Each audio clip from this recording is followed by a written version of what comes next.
Vous ne connaissez pas le gombo? C'est normal. Le gombo est très répandu en Afrique, en Amérique, en Asie, en Inde, bref, un peu partout, sauf en France. Mais le gombo est un légume qui a montré avoir de très bons résultats pour réduire le diabète.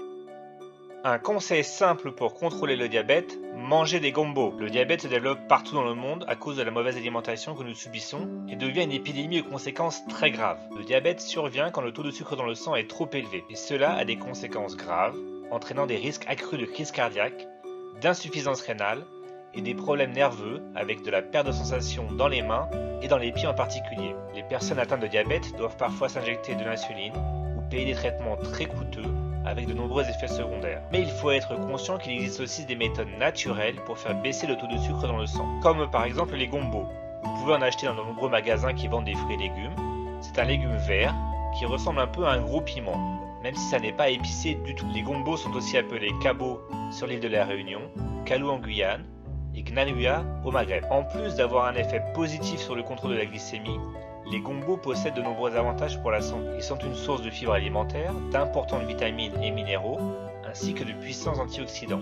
Le gombo permet aussi de prévenir et de soulager la constipation, de diminuer le cholestérol, de réduire le risque de certaines formes de cancer, notamment le cancer colorectal.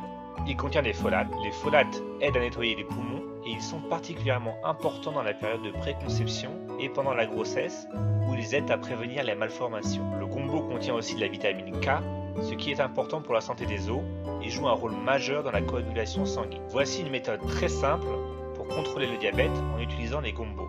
Il faut commencer par laver les gombos et il faut vraiment bien les laver en utilisant une brosse à légumes ou du papier essuie-tout par exemple. Coupez ensuite les deux extrémités. Piquez les gombos avec une fourchette sur les côtés ou divisez-les en deux. Placez les gombos dans un récipient et remplir d'eau à température ambiante. Couvrir, puis laisser reposer les gombos pendant la nuit. Le lendemain, vous pouvez retirer les gombos de l'eau et vous pouvez maintenant boire cette eau qui est un véritable remède contre le diabète. Vous allez voir que cette eau est un petit peu gluante car les gombos sont par nature un peu visqueux. En fait, c'est parce que les gombos sont très riches en fibres solubles. Les fibres solubles sont importantes pour vous maintenir en bonne santé. Elles jouent un rôle primordial pour ralentir la digestion des glucides et aident donc à limiter les pics de glucose dans le sang après les repas. Si votre taux de sucre dans le sang est régulièrement trop élevé, vos reins sont peut-être parfois impactés négativement. Mais cette méthode permet d'aider à prévenir la détérioration des organes par le diabète. Il est aussi recommandé d'ajouter des recettes à base de gombo dans votre alimentation de tous les jours.